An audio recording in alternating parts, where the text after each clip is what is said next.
Alright, hello folks. Welcome to my Data East pinball project. This is a 1990 checkpoint machine that's been in my basement here for a few years. I've been trying to get some time to work on it, and I finally started to get going on it a little bit, and decided to do a video here on this dot matrix display that I'm working with today.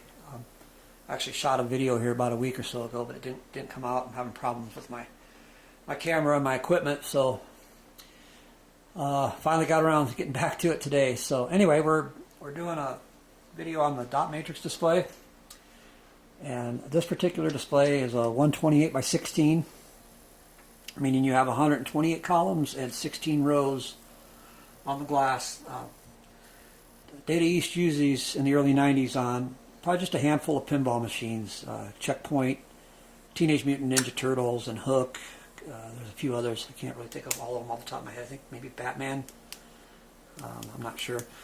But anyhow, after that, they went to the larger displays. The 128 by 32 is the most common one that you see in the Bally, Stern, Bally Williams, and the Stern machines from 1990 on up. So finding a good one of these, a good used one of these 128 by 16 displays is next to impossible. There is a new version out there that's an LED, but yeah, they're like $300. So, but my old glass here I have a few dots down here that don't work, and when you power it on, the display would pretty much come up about 95%, but then over time, about 10-15 minutes, a lot of the dots would gradually start to fade in and out, particularly on this side of the display, about to the point where you couldn't really read what was going on. You couldn't see the scores or anything. So I decided it was time for a new glass. I did some searching around and came across here recently. A seller in Australia had these new old stock glasses that he'd found in his warehouse, going through some stuff. He had a whole batch of them. So made a deal and purchased one. It is cheaper than the new LED display. The only drawback is you have to cut your old glass away from the board and then solder the new one in and clean everything up and solder it all in. And really the most difficult part is trying to line up all the little pins to get into the holes without bending anything over or crossing anything, that type of thing. So just kind of tedious, time consuming, a little bit of a headache, but not too overwhelming. I wished I would have tested this glass before I went through all that. Otherwise, well, if I would have done that, then I wouldn't be here making this video. So, but I didn't, and I powered it up, and nothing, not a single dot would come on.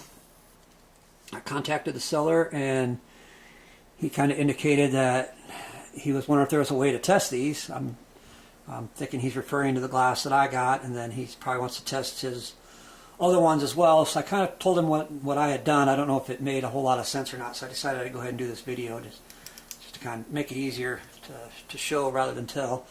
But first thing I did, we're going to go over a couple different methods, by the way. I'm going to go over this method here first, and then I'm going to show you an easier one here after that. But this is pretty easy too, but you have to have a good working board and a good working game in order to test your glass. So what I did was I just jumpered off of my board and this new old stock glass. I hit third column over and the fourth row down. I put my positive on three over, 3 across, and I put the negative on 4 down. Don't know how well you can see that or not.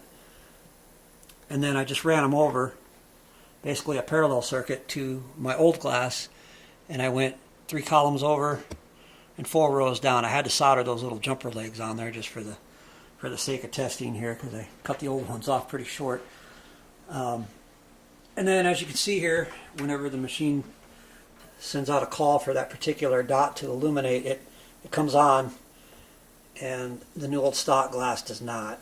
And it should, because it's drawing its power from there. So I'm getting a signal to that particular pin, and then I moved my positive up and down, tested several different pins along the columns, and I moved the negative up and down on the row there also. And I got the same effect, same result. So that's the first step I took to determine the glass is bad. And the next step I used I was doing some searching on the internet and I come across this, I guess it's a troubleshooting method that Data East recommends. Pulled it out of their manual, so I'm gonna go over that here. I'm gonna have to shut the camera off and resituate my jumpers, and I'll demonstrate how we did that. Okay, so now we're going to go over the second method to troubleshoot this glass. I got my cables are all set up here. We'll kind of read along with what I got going here so I can show you what I did.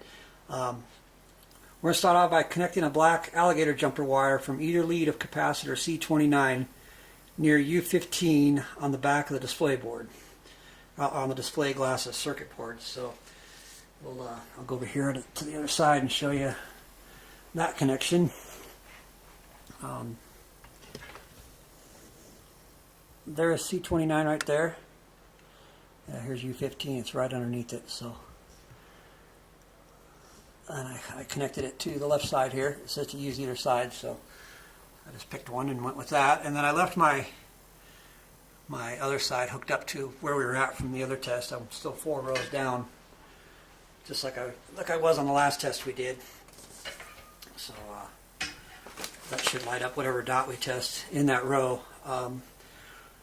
And then, yeah, we're going to connect the other lead of the black alligator jumper wire to one of the row pins on the dot matrix glass. This connector will put negative 100 volts DC on the row the jumper is connected to.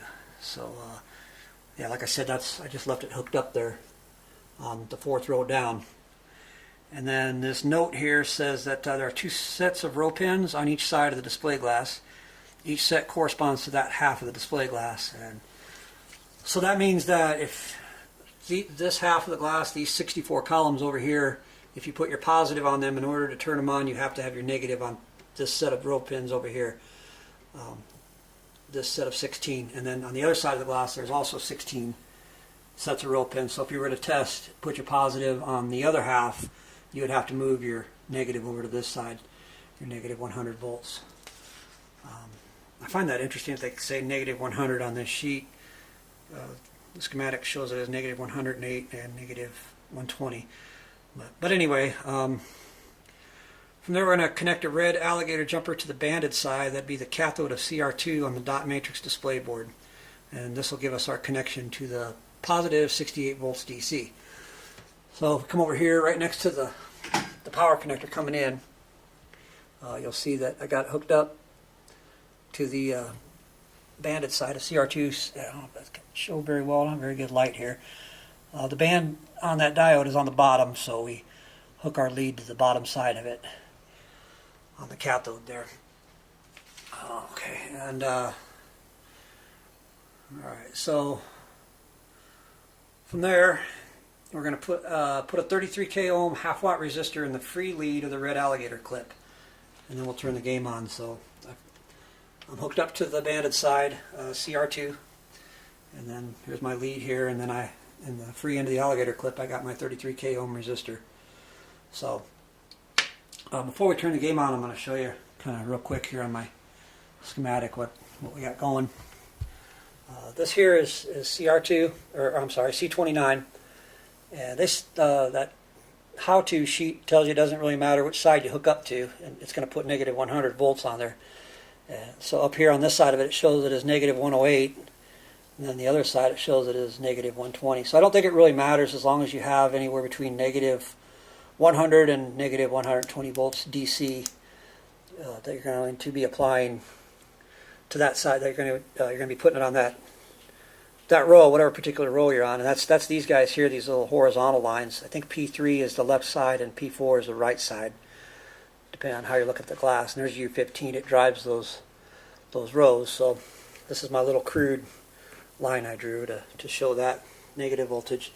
And then up here on this sheet, this is going to show the voltage coming in to CR2.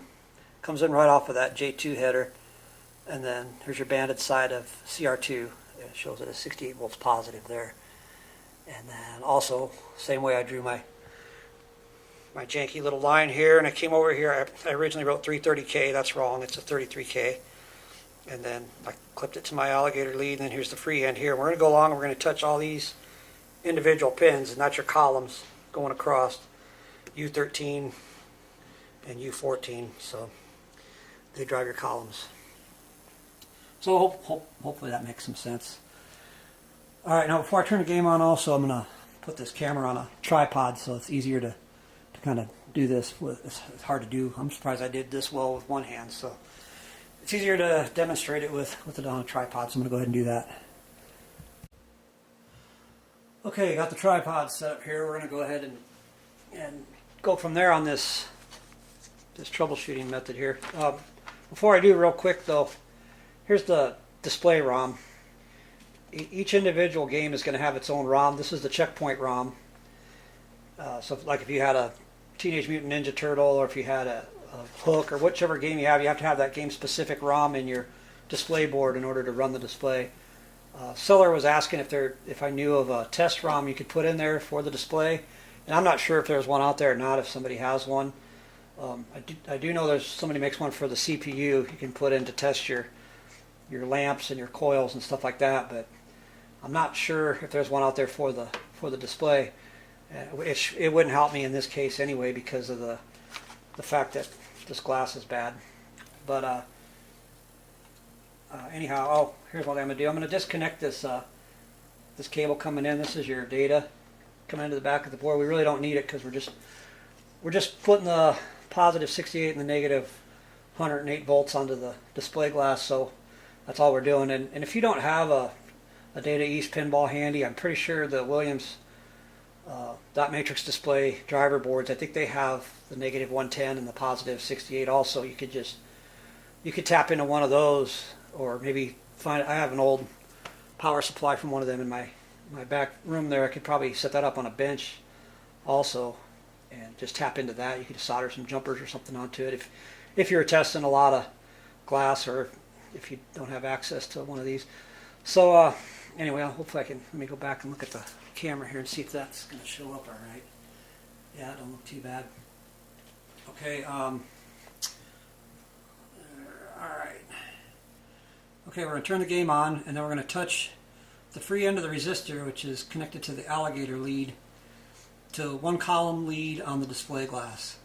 And then note that particular column must be on the same half of the glass as the row connected. So we're on that fourth row down still with the negative connector. If I can move the camera a little bit to show you. We're going to be testing that half of the glass, so I'll go ahead and turn the machine on here.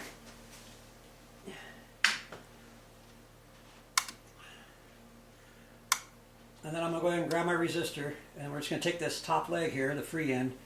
I want to go ahead and touch each individual column on the top on that half of the glass. So I'll start over here on number 1. It lights up. I go to number 2, number 3, and then I think there's number 4 there. I don't have jumpers on the rest of these, but I found it kind of easy to just cut there. You can still access all these pins between the glass and I guess it'd be the back half of the glass. You can still see the pins. And then I just take my free end of my resistor and I drag him along like that, and I'm able to test all them individual dots until I get about halfway to the board, and you see it goes out. In order to test those, I'd have to move the negative over to this other side. So that's how I tested. Well, I tested my glass, and then I also tested this new old stock glass that way. And we'll just go ahead. I'm going to shut the power off again because I don't want to short anything. You do have a ground side, a return path on this board, so when you're moving jumpers around, you don't want to have your power on. We'll just go to the top row because it's easiest to get to at my jumper here. So now I have the negative 108 volts on the top row, and it should light up when I touch the columns on the board. So here we go. We'll just go up to the top here and just drag them across. And nothing. Zip zero not. I got not a single dot on that column or that row. And I can test each and every one of them here, but I'm not going to do that because it'll take a little while to do. But we'll go ahead and shut it off again. Move it to the bottom row. Turn it back on, and In this particular case, every dot on the bottom row should light up as I drag my resistor.